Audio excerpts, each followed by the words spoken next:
quite frankly, just been relentless. I've been thrown out of dealers. I've been asked to leave. We get involved with the dealer and we start to spend right away. We start to try and move the needle. Stay away from alternative parts, stay away from aftermarket parts, stay away from used parts. We make an effort to impact the profit and loss statement and move the needle at the dealer so that they see us.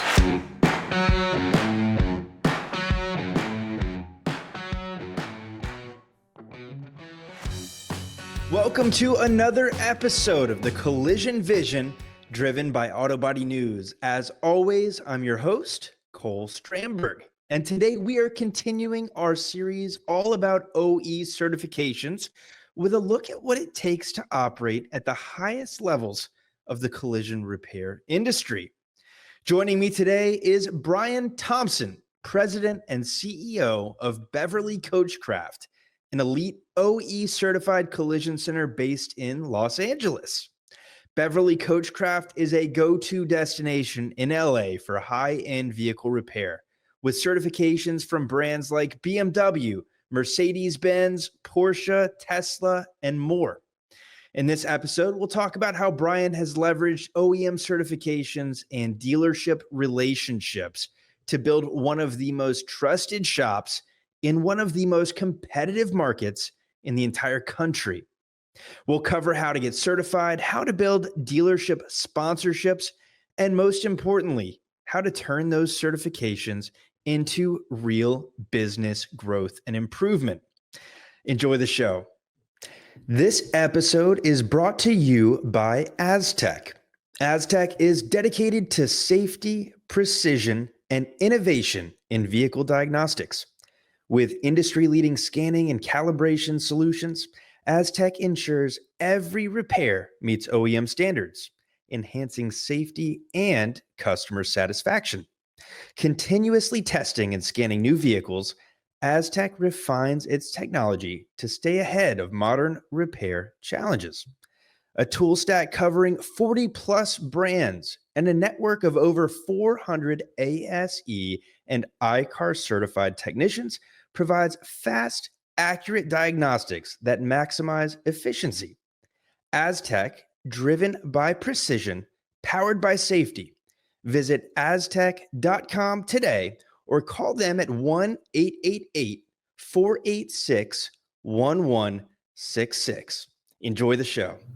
Bryan, you are a man after my own heart. You have such a cool business focused on high end in terms of your specialization, and it's an insanely cool story as well. You have the perfect background. I'd love for you, if you would, to take us through the background of Beverly Coachcraft and tell us a little bit about how you got to where you are today. I think it's an awesome story. So Beverly Coachcraft was founded in 1979 with an emphasis on Mercedes collision repair. The founder's name was Peter Sardi, really good guy. They were one of the first shops in the country to be a certified collision repair facility and one of the first shops in the country to be an elite certified collision repair facility for Mercedes-Benz, which it's the highest level of certification for Mercedes-Benz. It means you're able to fix aluminum and composite structure repair for Mercedes. I ran a shop close to here that was a certified collision repair facility for Ferrari. We were one of the first Tesla-approved collision centers in Los Angeles, and I fixed a lot of Bentley, Rolls, Lamborghini, Porsche GT cars, and Ferrari. And I knew Peter and his partner Dan over the years. And when the time came for the founder, Peter, to retire, he and I reached a deal and I bought Peter out. Wonderful, man. And you mentioned your background briefly. I think yours is uniquely fascinating. In our pre-show call, we talked a little bit about what you studied in school even. Talk to us about your career path and what's led you to this point in your career today. I started off working in a shop. My father owned a shop in North County, San Diego. I was a detailer, a polisher, mechanical helper, a body tech helper, kind of an all-around guy. And then my family business sold. I kind of went to explore what my options were. I went to school. I had some starts and stops in school. I played football for a small university in southern Utah. And then I went back to junior college and matriculated to USC. I studied molecular biology when Craig Ventnor was unwinding the human genome. And it was really fascinating. And then when I finished at USC, it was time to look for a career. And the career options were essentially take on another $250,000 in debt or go back to what I knew. And so I actually went to work for Caliber Collision. There you go. Notorious hirer of folks with degrees in molecular biology. Incredible. So cool. I don't think there's too many folks with that degree in this industry, but I think it paints a picture of how you might view things in this industry a little bit differently. As you mentioned, you're out of the LA area. That's one of the most competitive markets in this world, probably one of the highest concentrations of these types of vehicles that you specialize in. What sets Beverly apart from everyone else in that world? I think it's a relentless pursuit of collision repair quality. The final product speaks for who we are culturally. Also, relentless consistency. So the ability to relentlessly execute on the same quality repair again and again and again. I think that's what sets us apart. You mentioned Beverly's been a certified shop for a long time. You had experience in your career in those high level certifications, starting your career out of school with Caliber. At what point did you get exposed to that specific piece of the business, that OE Highline, and what's drawn you to that world? So I grew up in that world. So I did frame off restorations as a kid for um, specifically Jaguar and Austin Healey, a lot of Porsche cars, a lot of P cars. I grew up as a technician's helper working on those cars. So it was more like going back home. When I was fresh out of school working for Caliber, it was what I viewed as a fantastic opportunity, work on commission, effort equals reward. And it was a bit of a golden time in collision repair. So it was an environment where the insurance companies were a little more reasonable. You could make deals, the cars got fixed correctly, and everyone made a fair living. I love that. And you've seen a lot of that evolution, and your business has evolved as the number of certifications and the number of luxury brands really in the market have come up. How has that evolution happened? I think your perspective is so different in the space. So I do a lot of the marketing myself. So I spend a lot of time on the road promoting our shop, promoting our brand, working on relationships. I spend a lot of time, my team spends a lot of time with me outside of the shop, doing activities, golfing, spending time with the service writers at the dealers, really getting to know people rather than just expecting work.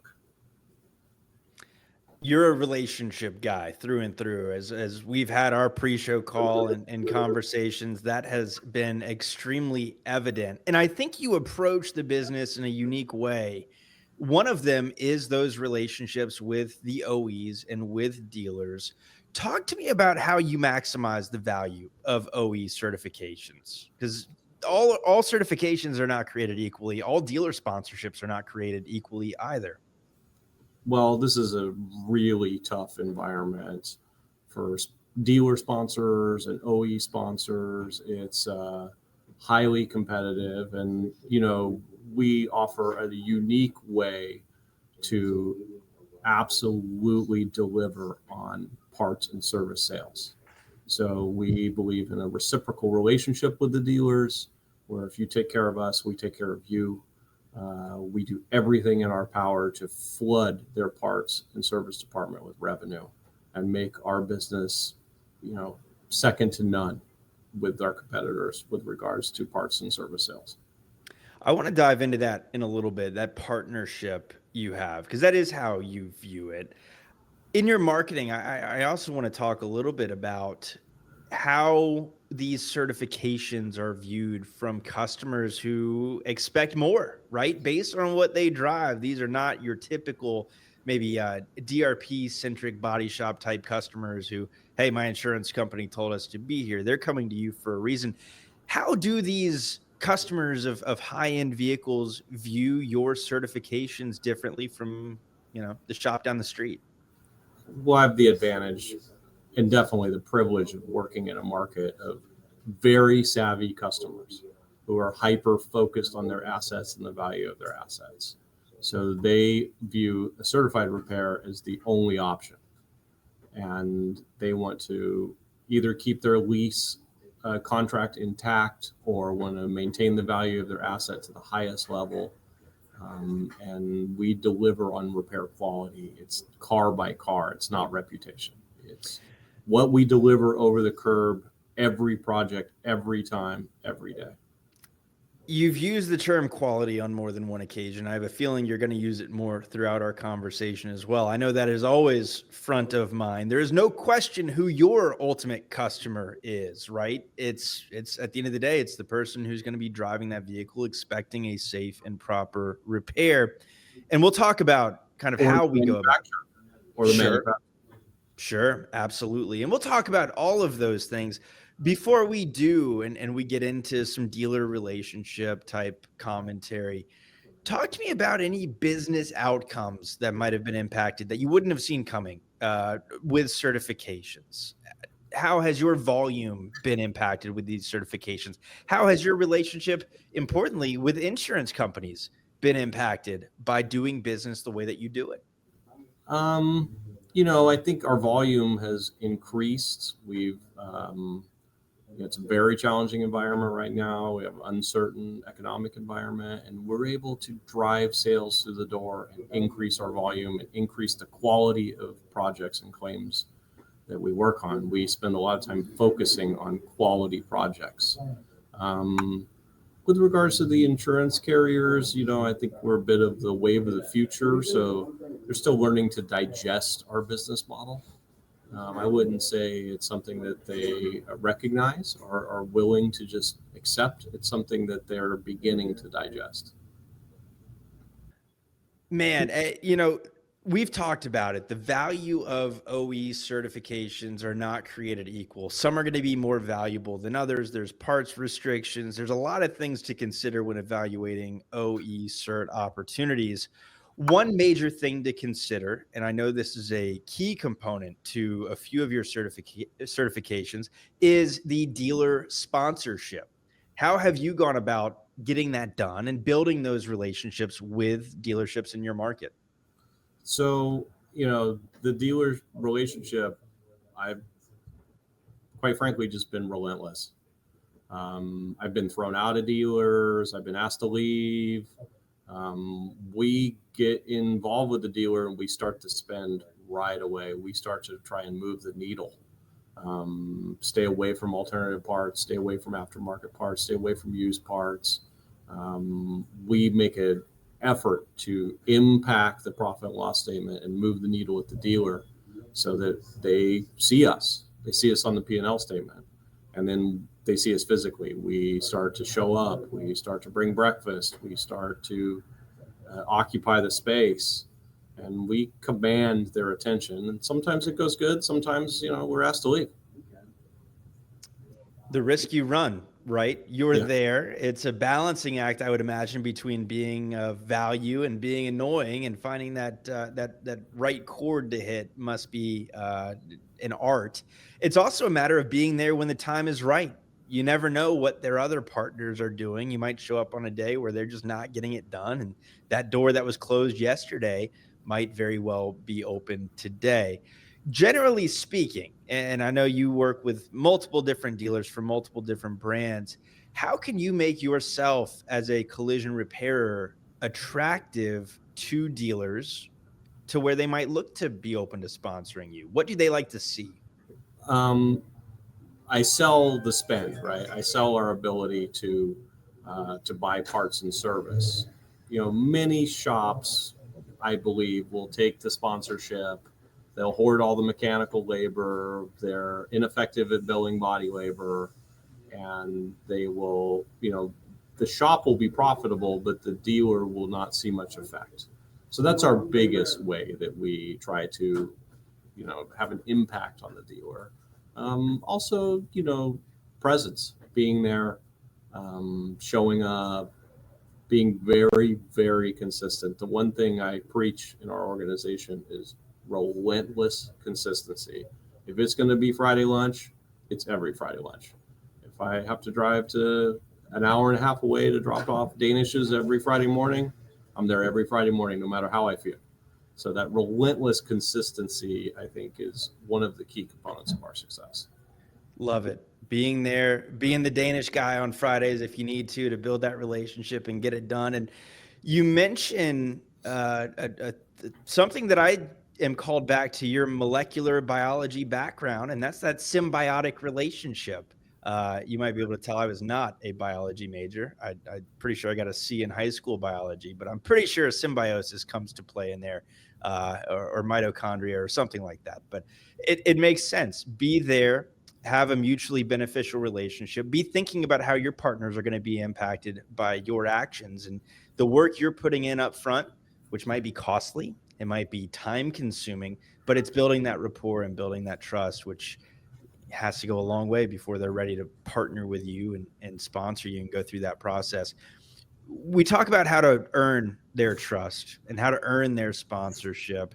I have to imagine a lot of those tactics are going to remain in the case of continuing to build that relationship and maintain trust. But how do you view that? How do you view kind of strengthening those bonds once you have them? Well, it has nothing to do with the morning Danish, right? It's all about the relationships you build, getting to know people, what they value. And, we start to ask to allow us to do some lot damage for free. Stop listening to what I have to say. Let's show what we can do. Let's talk to X rep who's in charge of after sales for one manufacturer. Don't listen to me. Listen to the effect I'm having with this manufacturer at their dealer. Let's review some financials for 2024. Let's look at my spend. Let's not talk. Let's see what we can do. So it has to be a transitionary period from getting to know each other, dropping the Danish, getting to know people, what they value, and then, trying to close on doing some free work. Here's what we're able to do.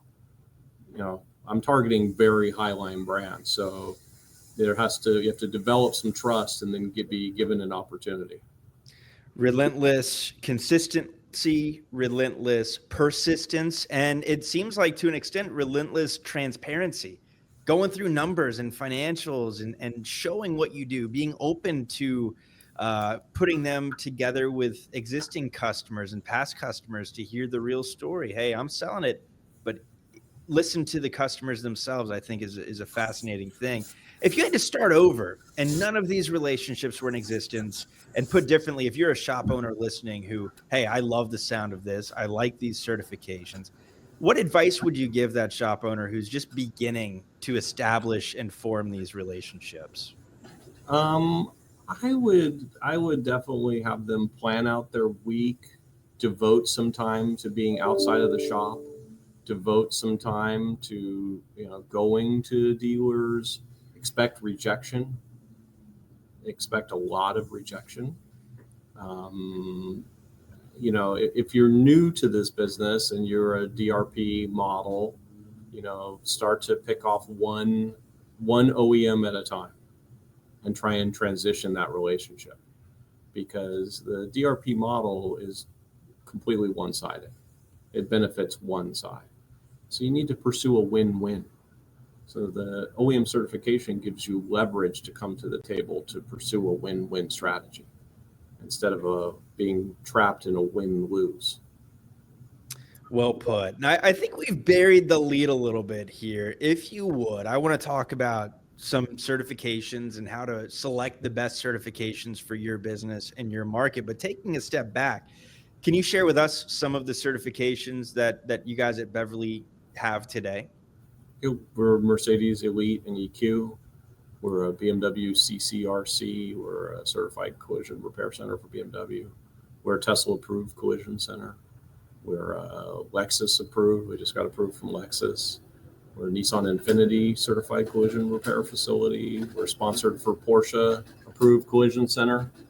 You know, the choosing of those programs is based on your appetite for CapEx and how much CapEx you want to spend to achieve the goal. And then you also have to have ear to the ground in the market and make sure that there's room for you in the market. And maybe a dealer has a preferred provider and they're looking for you to only add value but not refer any work. So you have to be pretty savvy. Like, you have to work the market and know what's going on in the market. You don't want to get trapped and spend money on certifications and get 3 cars a month. No doubt. Tough to justify a great ROI when that's the case. Got to be very careful with where you spend your money and invest.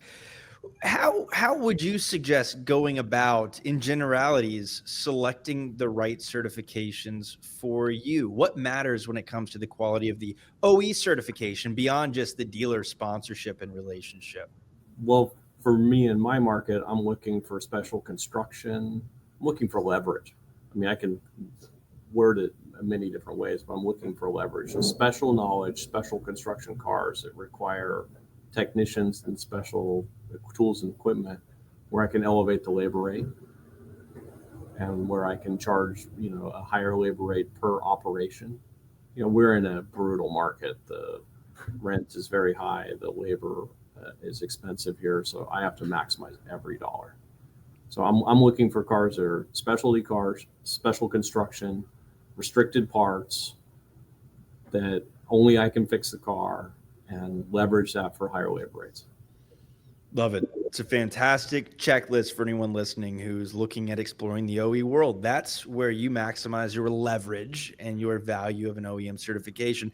I want to fast forward a little bit. Once you have this certification, whatever certification we want to talk about, how would you recommend leveraging that for growth? And sort of as a follow-up, how do you market that to start, both to dealer partners, insurance companies, customers directly? What's the plan there? So dealer partners, it's boots on the ground, right?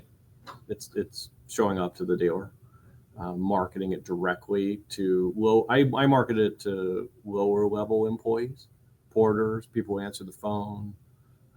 They have a lot of sway in the dealer. If you're taking the GM out to steak dinners, I would argue that's not going to get you much work. You need to go to the lower level employees that actually have first contact with the customers. With the insurers, it's going to be transitionary period. They're not going to like what they hear. And you're going to have to silver tongue your way through that relationship a little bit. And then we do a lot of community stuff. So car community stuff. So we do a lot of cars and coffee. I'm a car enthusiast. We do events specific to brands, club events. I'm involved with a one car club, like a PCA, Porsche Club of America. I'm involved with Motorcycle Club. We do a lot of that type of stuff to market the business, but soft marketing, not like booths and girls scantily clad. It's more like just showing up and supporting our dealers, supporting our dealer events. Our Porsche dealer does a Cars and Coffee every quarter. I'm there every Cars and Coffee. Things like that. Man, twist your arm, right? Not like these Cars and Coffee events are any fun to you. I know you're an absolute. If it's on wheels, you're about it, which I love. I'm right there with you. I'm a car enthusiast, so it's easy for me to be involved. And then we host a lot of golf things too. Like, we do a lot of golf events with the service riders from the dealers. I'm on the golf course. I have a 6:20 a.m. Sunday tee time every Sunday. I host 8 spots. So it's insurance partners, dealer reps, guys who work with me. They're almost required to golf. And, it's the golf is only part of it. It's just building the relationship in the car. Yeah, perfect, man. Well, you've mentioned multiple times on hiring and culture and your team. How do you think these high line vehicle focuses that you guys have has contributed to your recruitment of technicians and beyond? Do you think that's a real advantage? And if so, how? It definitely is, because we're able to bill more, so we're able to pay more. So I'm able to attract top talent and keep them. That's it. I mean, it's a competitive market for technicians. You need top talent to execute the repairs. We do some in-house stuff. We have a program where we have 4 B or C techs that train under a lead tech. And I was that B or C tech at one point in my life. And so I take great pride in helping young men, achieve their goals of becoming A techs and getting their life going and making enough money to support their families. I have 31 families that work with me, and I'm here to deliver for them, to allow them to have a protected space to work and thrive. And that's my real interest in this, is providing for those 31 families. So that's, if you do this for any other reason, you're in the wrong business. Love it, man. Impactful. And to fix vehicles the right way, beyond just the technician skill set, requires 2 things from my perspective. And I'd like your commentary on both. Number one, we've touched on, is the culture piece, and having a culture that ensures you're living up to the OEM standards every day and beyond, right? It also is a systems piece. So how do you run a business to ensure that these vehicles are being repaired properly from both a personnel and a systems perspective? So we don't operate on technician ability. We operate based on the service engineering documents from the factory. So every car, we pull the service engineering documents for the operations to repair the car correctly. We have our own separate server for photographs, for the service engineering documents. Every car gets a couple hundred photos. We photograph every step. It's full transparency. And we do spot checks. So the management of the store goes through and spot checks files weekly, and people get graded according to how they're performing relative to the service engineering documents from the manufacturer. We hold people accountable. It has nothing to do with individual talent. We actually prefer that people operate from humility and follow the instructions the manufacturer provides. How do you know when a technician has bought into this vision and this goal versus not? And how do we handle that? And how do you hire for that? There's so many things that it seems like uniquely challenging to have those 31 folks all rowing the boat in the same direction. Yeah, so we know pretty quickly if someone isn't going to fit with the culture. I do most of the hiring myself, and I'm pretty thorough in interviews. But also, we don't pay a flat rate commission to do repairs. We pay hourly, and then we run a commission program based on productivity. So everyone rows at the same pace because everyone's got a large financial gain if they work together. Makes total sense. Makes total sense. So part 1 of your interview process is skill set, culture. Part 2 is taking them out for 18 and making sure they can keep up. In the office, in the back, it's, looking at their work history, where have they come from? I've been part of the community here for 20 years. I know the shops that produce decent technicians. We have some guys coming out of the STEP program at BMW. The manufacturers are starting to have, technician training programs, and I think that's going to prove very fruitful. We have, kids that have had a hard time who need to get their life going. We have pretty good success with that. It's if you're an A tech that produces 1,000 hours a week at a caliber, you're not a good fit for us. I'm not interested in how fast you can Bondo up cars. We want someone who's got the heart, the hands, and the mind. Who can come here and deliver every day. And it is a bit of a challenge, but we pay more and we care more. Love it, man. A strong value proposition for the right teammates, no question about it.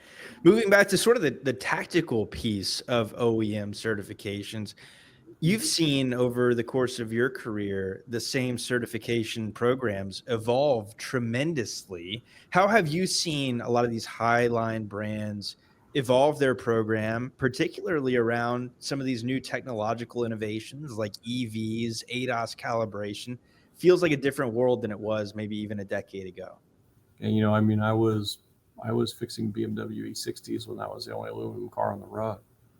I ran the only Tesla-approved collision center in Los Angeles for 8 years.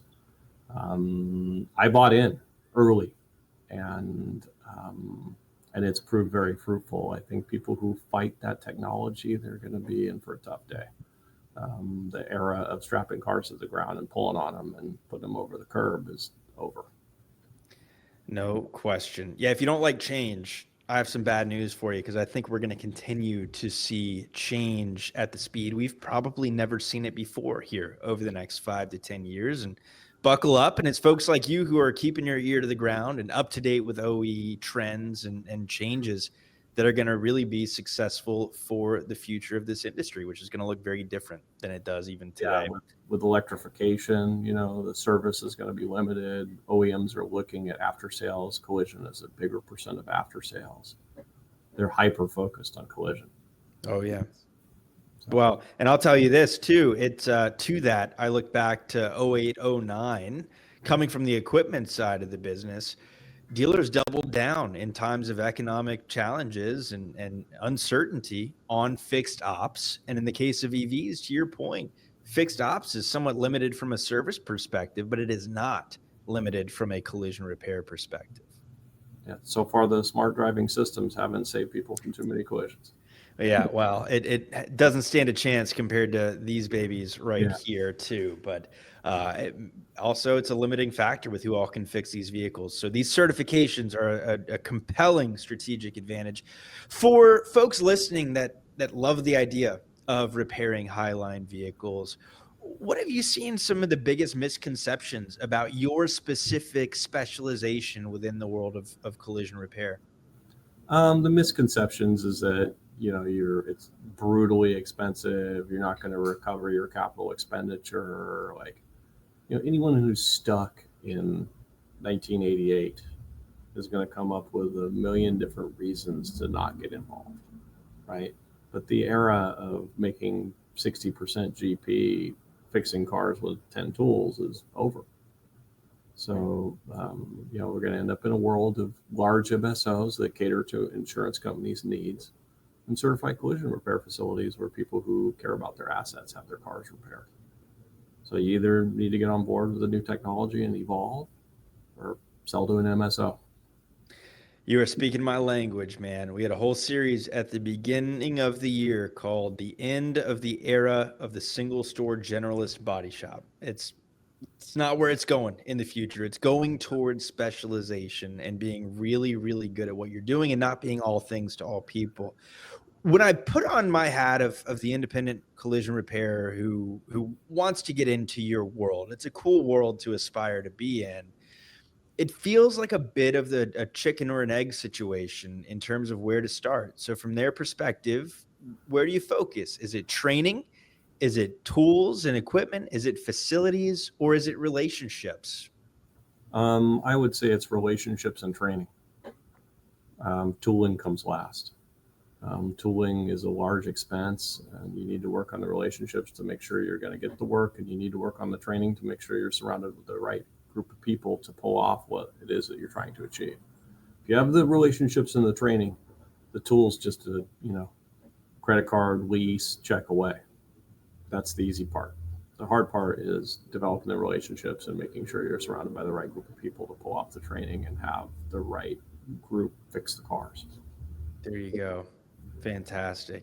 So I'll leave us with this. You've been incredibly generous with your time. I know at the time of this recording, it is midweek, early afternoon over on the West Coast. But When I think of you and when I think of Beverly, it's sort of this, from what I've heard, the staple of the Highline LA community when it comes to collision repair. So I will ask you this. We've talked about the tooling, the training, the relationships, and some combination of all the above, but what does it really take from your perspective to succeed in this Highline space beyond just checking the boxes on the OEM checklist? I mean, you have to be willing to really work hard. This is a working man's game. This is not, you're not going to be relaxing on your boat or sitting at the country club.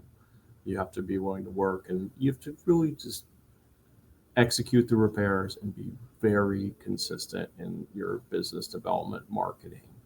You have to really want it. You have to have the heart. Easier said than done, and not to minimize the value. Hard work is so impactful. At the same time, the easiest thing you can do is work hard.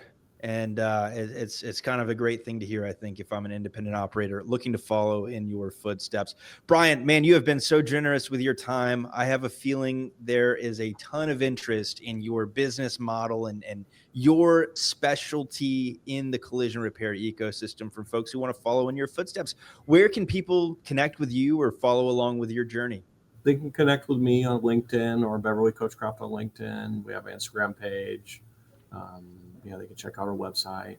And I really appreciate your time, Cole. This is to get the word out that people can do this and people can take a stand and charge what's fair and reasonable. It's very important for our community. Such a believer, man. Thank you for your time. Keep up the great work. And I hear a rumor that this website that I'll include all those links in the show notes is brand new. So I'm excited to check it out myself. We just revised our website. All good. Love it, man. Bryan, thank you so much for your time. Thank you. Have a great day. That is it for today's episode of the Collision Vision, driven by Auto Body News. A big thank you to Bryan Thompson for pulling back the curtain on just exactly what it takes to succeed at the highest end of the collision repair industry, and for showing how OEM certifications and dealer partnerships can be used as powerful tools for growth, differentiation, and long-term value. If you enjoyed today's conversation, be sure to follow the Collision Vision wherever you enjoy your podcasts. Also, leave us a review and share this episode with someone in your network who might be thinking about taking their shop to the next level. And don't forget, if you're a fan of watching podcasts in video form, check the Collision Vision out on YouTube. We'll see you next time for another episode of the Collision Vision, where we're going to continue unpacking what it means to build a modern, certified collision repair business as a part of our OEM series. On behalf of the Auto Body News team and myself, thank you for coming along for the ride.